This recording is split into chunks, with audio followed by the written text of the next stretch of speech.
Hey there. Today I want to talk about self-discipline because I know that's one of the most important principles that you can have in your life. I think that whenever you want to do in your life something big, something ambitious, you will need a lot of self-discipline. On the other hand, I think that in this day and age, it's quite difficult to be self-disciplined because there is so much temptations out there. There are so many options, things to do, distractions. So I think that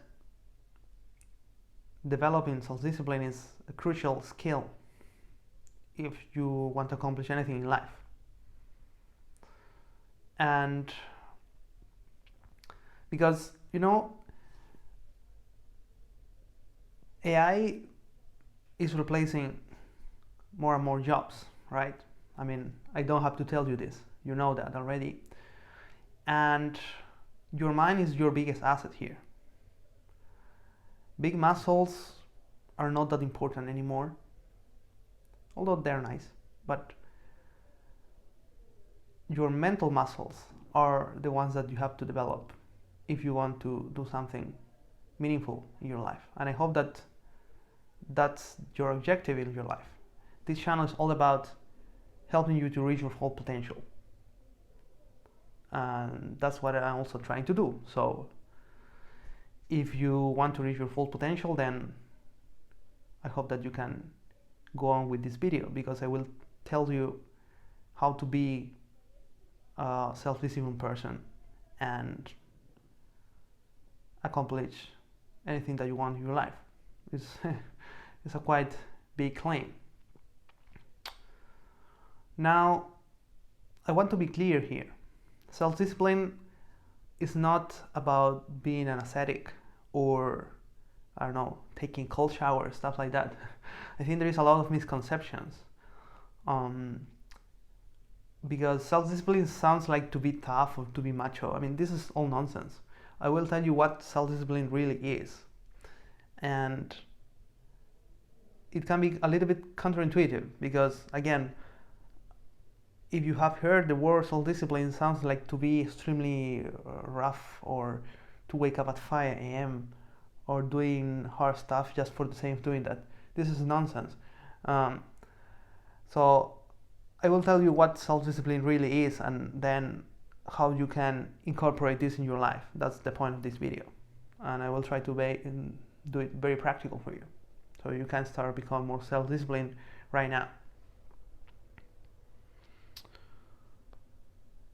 So what self-discipline really is. As I mentioned, it's not about being an ascetic or a monk. But there are some key aspects that you need to take into account if you want to be a self-disciplined person. The first point is that self-discipline is about having a purpose. And you can check out my video about having a purpose in your life if you are having trouble with that, because I think that a lot of us are struggling with finding a purpose, knowing what to do, and especially now that a lot of people feel scared that they don't know what to do if their life path they're choosing will be or not replaced by AI in the future. And I think that's a valid concern. So having a clear purpose is crucial. And this may sound disconnected with self-discipline, but think for a moment, people that have accomplished big things in life, in different aspects. You can think of entrepreneurs or political leaders from the past, key figures in history. And I don't know, but for me at least, I imagine all these people like very energetic. Like, I don't know if you can think of, just say something, I don't know, Martin Luther King or Gandhi or Elon Musk, I don't know. all these people are extremely passionate and have clear goals in their life. You may agree or not with them, but that's not the point. They have a big purpose, and having a clear, compelling vision for what you want to do in your life is critical, and this already will give you an energy boost, will discipline yourself because you know that you have a goal to accomplish, a vision that you want to fulfill, and therefore this gives you already self-discipline. And you may think that's nothing to do with that, but let me tell you an example of my life because I think that's very compelling and may inspire you. And when I was around 16, before that I was overweight my whole life, and I don't know why, but one day when I was around 16, I don't remember exactly when, but I decided, you know what, I don't want to be fat anymore. I want to stay fit for the rest of my life. That was it. I woke up one day and I told myself, I want to be fit. So I was so compelled and focused on that I did whatever it takes, and it took me a couple of months, I don't know, 3 to 6 months, I don't remember exactly. I was pretty aggressive, and I dropped around 15 kilograms or 30 pounds, I don't know. And yeah, it wasn't a huge amount, but for me, it made an incredible difference. And I stopped being overweight, and I learned a lot about nutrition. So I didn't overcomplicate it. I followed a method, and I stuck to it, and that's it. Was easy? No, but it didn't feel difficult in a sense. I mean, there was a struggle, but I was so focused and decide that I want to drop weight that I knew that this was part of the process, to struggle a little bit, to feel a little bit hunger here or there, but I knew what the goal was. So I didn't have any trouble with saying no to fast food or cookies. I love cookies, you know? So I have to drop all this garbage because I have a purpose, you see? So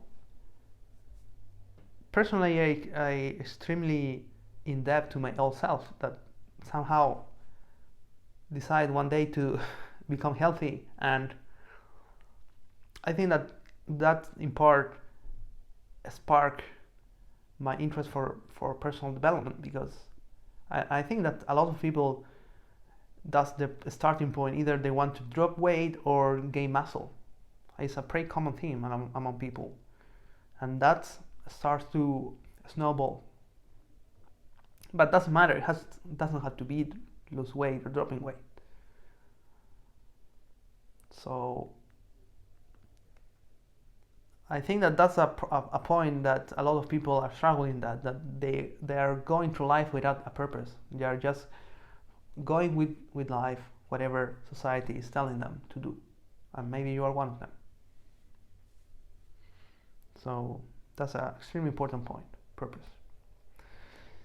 So another point is that self-discipline is not willpower. There are two different things, and I think that a lot of people confuse both. Self-discipline is, for me, to make your life as easy as possible, to accomplish your goals. And it's something that's in your control.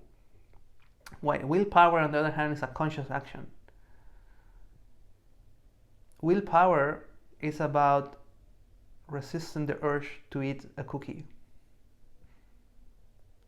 while self-discipline is not having the cookies in the first place, you see? So people usually tell me that I have a lot of willpower, but I don't think I have more willpower than the average person. What I have is self-discipline, and that means that I try to remove distraction from my life, like the example when I want to drop weight, I stop getting any junk food. I still live with my parents, but for me the junk food disappeared from my mind. I didn't consider it anymore. So, and not so long ago I was going for a cut phase, dropping some fat after a bulking period, and also I stopped buying any junk food that I was eating before. So that already, there is no temptation there. You see, self-discipline really is about making your life easy, and I think that's very empowering because it's very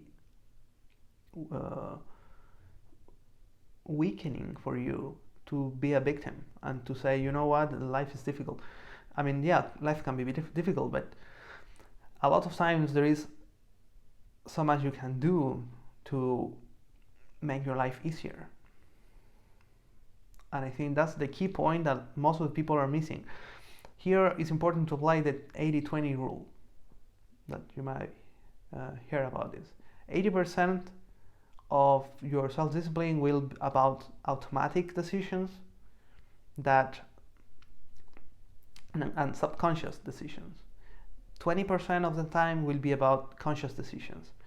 For the 80% of the time, you want to use you want to have an environment that's free of temptations as distractions, and that will be positive towards your goals. While the 20% of the time, that's when you use your willpower, because willpower is a very precious asset and it's quite limited. There is this concept of willpower fatigue, and it's pretty real. I mean, there is so much temptation you can't resist, and you have to use it wisely. So just the thing here is that you want to restrict the use of your willpower when there are situations, because there will be situations in your life where you will need to use it. Like the simple example of losing weight, like sometimes, I don't know, your partner or your colleagues will invite you for dinner or for having a pizza, whatever. And in those situations you will have to say no. But it's only the situations that come to you. While during your day-to-day life, you will be smart to remove all those possible dangerous situations. So I think it's extremely important to differentiate between willpower and self-discipline. I mean, willpower is a component, but it should be just a small fraction, because otherwise you will fail. I mean, probably you try to do stuff and fail. You try to push yourself all the time, but it doesn't work. You have to make your life easy. Like, for example, for me, going to the gym, I go to the gym like 6 times a week. And for me, it's the first thing I do in the morning. I don't have to think about going to the gym. I just wake up and go to the gym. While if I want to go in the afternoon, there may be many situations. I may be tired, or some daily situations may arise that may make me not going to the gym, for example. So it's about implementing good habits and make it as easy as possible, so that you really don't have to think. That's the key here. So another example is that I used to struggle basically all my life with video game addiction. When I was a kid, I used to play video games the whole weekend. First with the Super Nintendo, if you remember that, some of you maybe. And then with computer games. I love strategy games. I love to think, to strategize. My first game, I think, was Age of Empires 1 and Warcraft 2, something like that. I really love strategy. But at some point, I mean, when you start going to university, for example, I mean, at some point, these video games will start to interfere with your life. I mean, we have 24 hours in a day, and I have to study and for university, so I spend a lot of time there. But whenever free time I had, I did it playing video games. because, well, somehow my life wasn't that great, so you try to escape from reality by playing video games, and also it's fun. You feel like you're accomplishing something. So I really love to play video games. But on the other hand, I was interested in personal development and self-improvement. So there is so much time you can have, right? 24 hours. So essentially, I had to sacrifice time for doing personal development, for reading books, for example, or thinking, contemplating, and instead like play video games. So, and I tried to cut this during some periods in my life, but I always end up coming back. So long story short, at some point I decided, you know what, I want to stop this forever. I don't want to play videos anymore. I want to become the hero of my video game called life. So I uninstalled all Steam and all gaming software, and forever. That's it. I remove all. Well, by the time I didn't have a controller anymore, and that's good because I didn't get tempted. But if I had a controller, I would throw it away. And if you are struggling with video games issues and you want to stop doing that, do the same. Just throw everything away. If you have a console, controller, software, uninstall everything. I don't know if you can delete Steam. I don't know if I can do that, or change the password and forget about it. I don't know. But the thing is that you want to really make your life as difficult as possible for you to get access to that. And at some point you will forget about it and you will stop doing that, because as your life gets better, really you won't need to play video games anymore. Now my life, I wouldn't say that's perfect, but I'm working towards something. So that's what fuels me and motivates me and makes me happy. So I don't need to escape from life. I don't feel any urge to play video games anymore. And this applies, of course, to whenever things you may have trouble with, any sort of addiction. So remember this 80-20 rule about self-discipline and willpower. And another point is about autonomy. Self-discipline is about autonomy. And what do I mean by that? I mean that you cannot depend on someone else to motivate you to do stuff. And for example, sometimes I get those in YouTube, I get shown or recommended those self-discipline motivation videos. Probably you have come across some of them, and they are fun for a quick rush of energy, but you cannot depend on those videos to get your ass motivated, right? So at some point you have to motivate yourself, and the point here, the key word is you want to become the architect of your life. I really love this sentence because it encapsulates this principle of autonomy. You want to become the architect of your life. You want to be able to design it to your whatever you want to do in life, and have autonomy and not depend on other people, what they say or what they think is better for you. Another word for that is intrinsic motivation. That's key. There is intrinsic motivation and extrinsic motivation. And the extrinsic motivation is, for example, when you have a grade at school or university, or when someone somehow rewards you. While intrinsic motivation is about feeling happy with yourself, like you motivating yourself. You want to become your best cheerleader. That's what will lead to full happiness and self-discipline, because you won't need like other people telling you what to do. That's key. And again,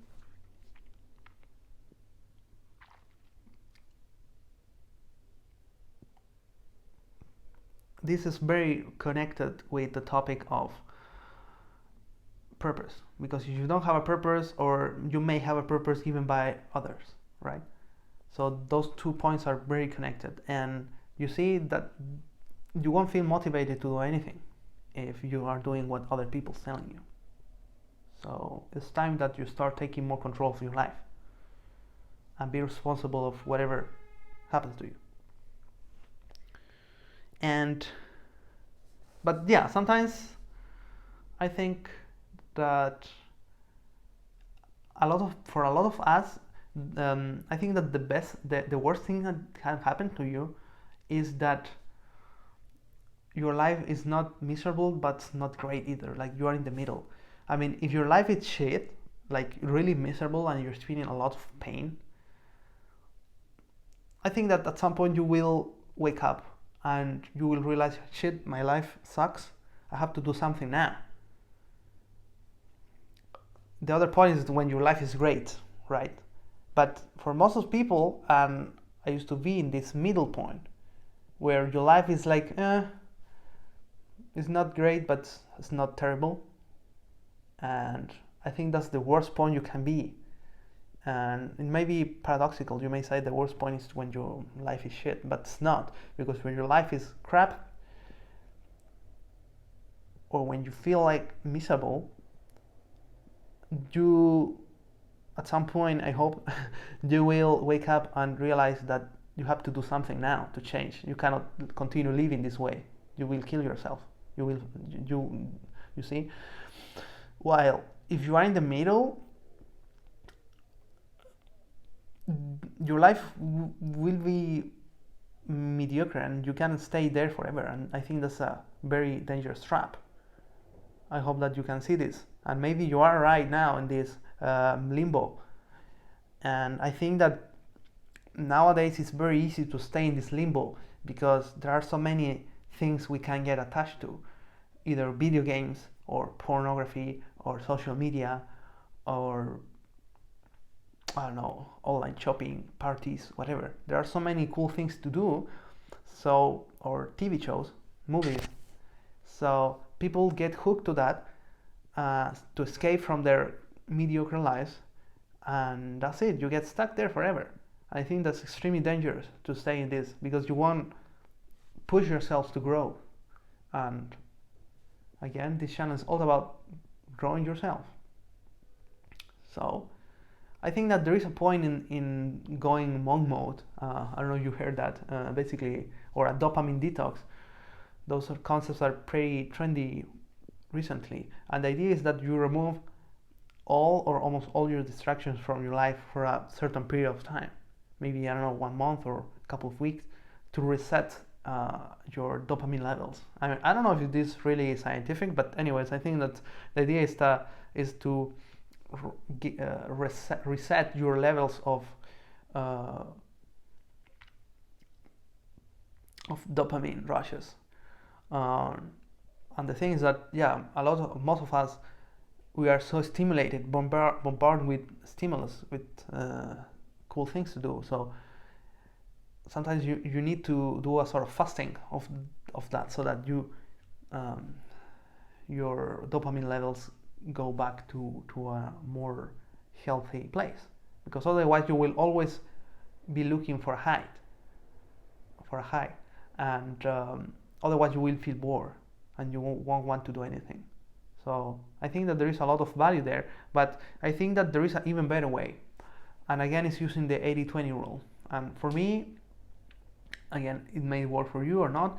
For me, I try to live 80% of the time like a monk, in the sense that a very simple lifestyle, while the 20% of the time I can indulge myself on the pleasures of life.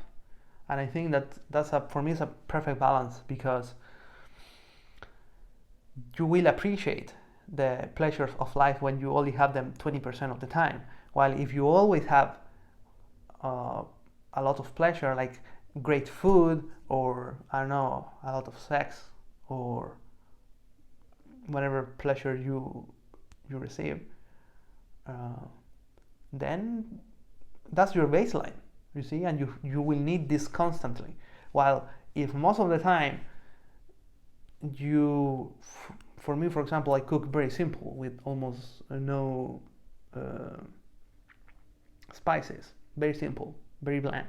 But then when I go to a restaurant or when I cook something nice, then it's extremely good, you see.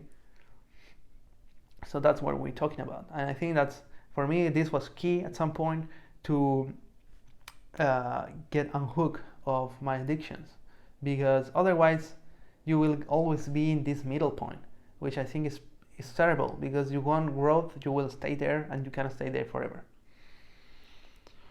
And the last point I want to make is that I want to do this analogy of fasting to become more self-disciplined. And this may sound completely absurd, so let me tell you a little bit about this, how fasting can make you more self-disciplined. And personally, I've been doing intermittent fasting for more than 5 years. I really forgot when I started, but it was a long time ago, more than 5 years for sure, where I only had lunch and dinner. And for the last 2 or 3 years, I've been doing only one meal a day. I only have dinner. I'm not saying that you should do that. I don't want to endorse this. You can do whatever you want. For me, it works better, especially when I want to concentrate, and I don't have to be thinking about food all the time. But the point I want to make is that fasting taught me that cravings, in this case hunger, comes and go. If you haven't done fasting, you may think that as soon as you start feeling hunger, the hunger only will increase in terms of time.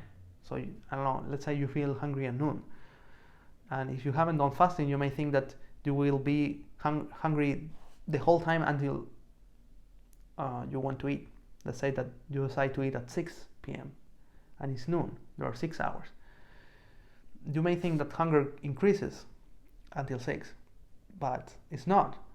Actually, hunger works like a sine function. It's like a wave. It goes up and goes down, and then goes up and then goes down. And that's extremely powerful, because again, I think that at least for a day, unless you have a health issue, you should try fasting, but not because of health stuff. I mean, there are a lot of health benefits for that, but the point is that at least to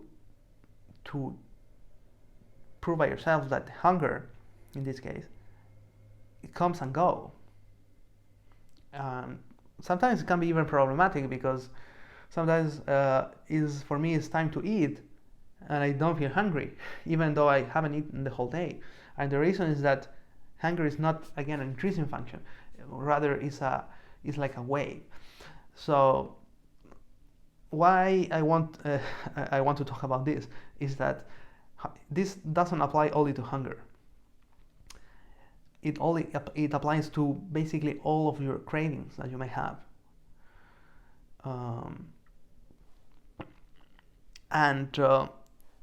There is a scientific term for that. When I read it, I was like, oh yeah, this is exactly what I was been thinking of, because I've been contemplating about this idea of using fasting as an analogy to overcome your addictions, for example. And there is this term called urge surfing, and it's exactly the idea that think of your urges as a wave, and when you are on the top of the wave, you need to surf the urge. You need to tame it, in a sense, because you know that it will go away at some point. It will go down, and then you can relax. So, for example, for hunger, sometimes I feel hunger around noon. I mean, I may start feeling hungry now, but I know that in half an hour or so, I won't be hungry anymore. I can drink a little bit of water, or have a coffee, or a tea, or just start working, and then I forget about hunger. So the same applies for, I would say, a lot of our cravings. So, for example, if you are an OFAP, or you want to reduce your porn consumption, let's say, that's pretty common nowadays.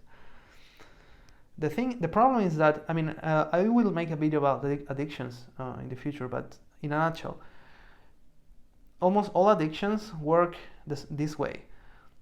There is a feeling like you may feel aroused, okay? There is a feeling, and how you want to get rid of this feeling, it may be unpleasant for you or whatever, and there is a behavior, in this case watching pornography or masturbating, and there is a behavior that you attach to this feeling. So there is a feeling and there is a action that you do. And addiction essentially, when you are addicted, is when you combine the two. You make them inseparable, in the sense that whenever you feel the urge, you will want to do the action. That's how addictions work essentially. So how do you get rid of your addictions? You need to learn to unhook the two, to separate the feeling from the action that you were doing to cope with this feeling. So again, of course that you need to eat, but but for hunger, you have a feeling of hunger and the action of eating, right? So for NoFap or porn addiction, you have the feeling of feeling aroused and the action, that's masturbate. Or video game addiction, or a lot of other, you may feel bored and there is an action, video games. You see, it's the same concept. So how do you overcome addictions in a nutshell? Is that you need to learn to separate the both. And there are two actions that you can do. The first one is that this urge surfing. You need to be okay with the feeling. Learn to live with the feeling. The feeling is not good or bad. It's just an emotion, a feeling. And for that, for example, meditation is great. But just becoming aware whenever you have this feeling or sensation that you feel unpleasant, maybe, just try to feel it. Try to stop escaping from it and accept it, and knowing that it will go away. And that's the key, because of course, I mean, let's say that you feel pain. I mean, you feel pain and it doesn't go away. I mean, it's pretty bad, right? And that means that there may be a problem. For example, if you, I don't know, if you break your arm, of course you will feel pain all the time. So I'm not saying, telling you that you shouldn't do anything, of course. But for all these cravings, those cravings will go away, and that's the key. So whenever you feel the urge to do something, just sit for a moment and do deep breath and be okay with that. Maybe you may need to go for a walk or take some fresh air or do some exercise, do some push-ups, I don't know, whatever, to be okay with the sensation and let it go. And that's the first point. The second one is that, of course, you need to also remove, or try to remove as much as possible, the situations that may incentive, let's say, the emotion or the feeling. So in the case of, for example, if you're struggling with addiction to pornography, I think that a lot of guys, especially, I don't know, they may be using social media and sometimes or Reddit, and the content may not be even pornographic, but still it can be sexually arousing for you. And if you are consuming this during the day, you are feeding your mind with all this information. So I think that for a lot of people, really not having social media is the best thing, because you will cut all this nonsense from your mind and you will stop feeding it, and this in turn will make the feeling of being aroused less frequent. So those are the two mechanisms that, of course, you can apply this for any addiction you may be facing. First is to be okay with the feeling, with the sensation, and the second is to remove or reduce as much as possible anything that may tempt you to fall into the addiction. Okay, so I think this fasting analogy is really great, and I really encourage you to try at least once to do a fasting and see that hunger will go away. So let me wrap up this episode and give you a step-by-step guide about how to be more disciplined. I mean, this will be more of a summary of what we talked so far, so that you can start implementing and being more self-disciplined right now.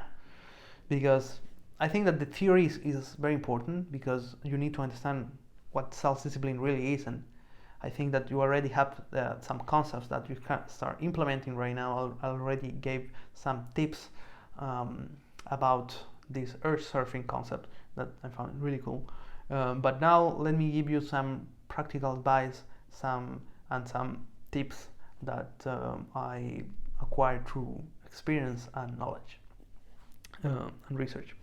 So as I mentioned, self-discipline, think of it as a skill, not something that it comes to you or that you are born with it. It's a skill and you can develop it. So as usual, I recommend to start small, but start now and stop procrastinating. Stop waiting for the perfect moment, because there is no such thing of a perfect moment.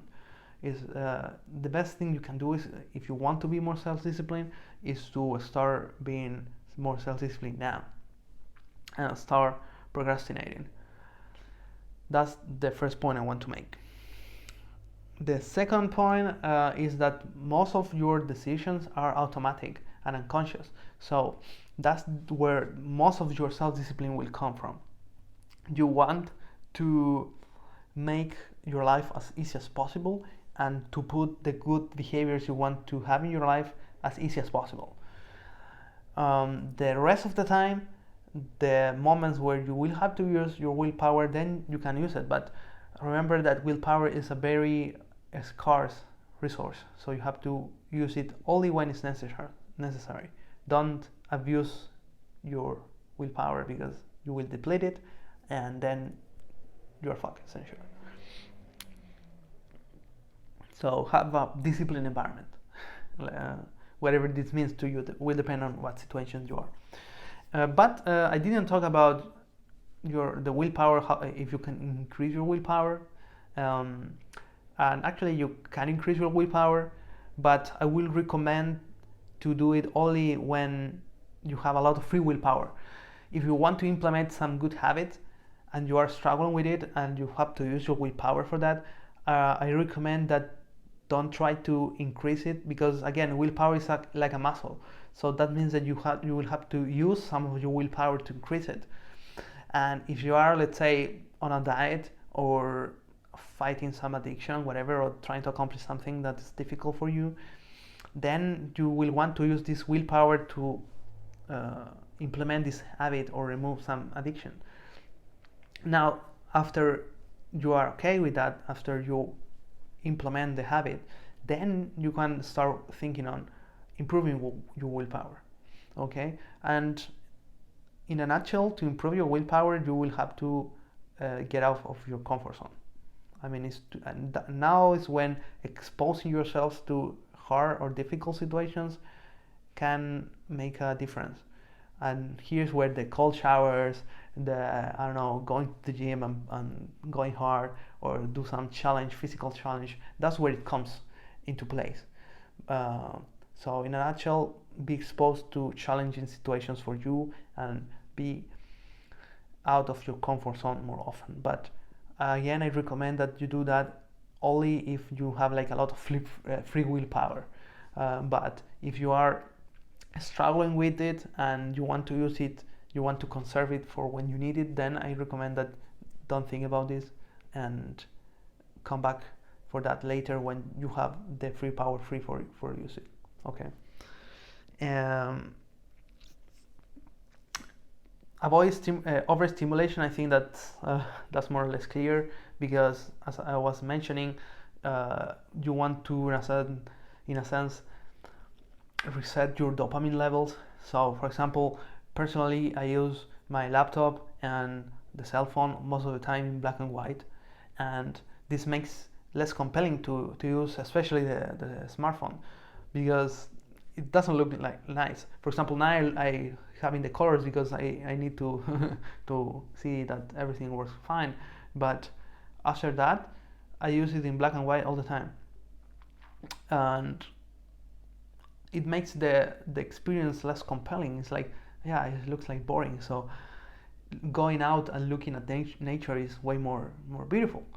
So it may sound stupid, but really it helps me a lot to using less the cell phone, and the same applies to my laptop and the tablet. It's more simple, it's less distracting. And actually, when I use the cell phone with color now, it's like, oh, it's too much. It's like it's too overwhelming. So try to have your lifestyle as simple as possible and avoid all the nonsense from your life. That's what I'm trying to say. Having a minimalistic lifestyle is crucial here to be more self-disciplined, because you will have less decisions to take. That's what this is about. As I mentioned, use urge surfing to your favor. Now that you know this concept, I hope that you can take some value from that. Know that whenever you have a craving, the craving will go away, and you don't have to do whatever you do to let go of it or to get rid of that. Remember that emotions and sensations, feelings are not good or bad. I mean, they're just what they are. So you don't need to get rid of it. Of course, that this may sound, you may struggle with whatever, with emotions or feelings, and you don't want to suffer, but sometimes, again, doing a sort of meditative practice and try to feel the emotion as it is, and don't try to judge yourself for that, can be very helpful. And remember that this will go away. It won't stay there forever. That's key. So what else? Have big goals. As I mentioned at the beginning, self-discipline, a lot of it is just to having a compelling vision for your life. Don't sell yourself short. It may sound easier to have a mediocre goal rather than a big one, but the mediocre goal will motivate you way less because it won't be something great. So really try to dream big, and it may take you 5-10 years to reach this goal. That's fine. I mean, you are not in a rush. Enjoy the process, but have big goals. This will give you a lot of energy and motivation, intrinsic motivation, remember. So I think that's crucial. And the last point is to be honest and ask yourself the following question and be completely honest with that. Do I really want to be self-disciplined? And there is no right or wrong answer here. I really want you to be honest. Most of people are happy and are okay with being mediocre, and that's fine. I mean, there is nothing wrong with that in the big scheme of things. So you don't have to do or be anything. You don't have to impress anybody, and you don't have to be self-disciplined because someone is telling me, because I'm telling you that you should. I mean, I'm not telling you that you should be, but all what I'm telling you is that if you want to accomplish anything big in your life, and if you have big goals, then I think that self-discipline is a must. On the other hand, if you want to go through life and, I don't know, maybe in the future get your universal basic income, stuff like that, and just go with life, then it's fine. There is no need for self-discipline. So there is no right and wrong here. But I really want you to be fully honest, and I think that if you have this burning desire already, I mean, if you click on this video, it's because I guess you want to be more self-disciplined, right? But you don't know how. So now you have the tools. I gave you the concepts and what you can start implementing right now so that you can be more self-disciplined. And I think that will be a game changer for you, because you will be able to implement good habits in an efficient way, and don't waste time and stop your addictions. Your life will start taking the shape that you really want, and that's the main goal of this channel, that you get the good principles so that your life can change forever. So that's it. Hope that you liked it. Likes and subscribe, whatever you want to do. Remember that there is a newsletter where the text version of this is published every week. and you can have the document so you can go through it, because I mean this video is quite long, even though I try to make it short, but I kind of stop myself. You can read the text version in about 10 to 15 minutes, so I think it's pretty convenient, and you will get access to every new publication every week. I'm publishing videos every week, so you can stay in touch. And remember that this channel is all about reaching your full potential. So if you want to be the best version of yourself, whatever that means, then this channel is for you. And I really want to give you all the principles that I acquired through my life and that I'm still doing. I mean, this is an ongoing process. I'm far from finished, so I'm really excited to share those with you, and I hope that you can appreciate that and watching those episodes. So that's it for today, and see you soon. Bye.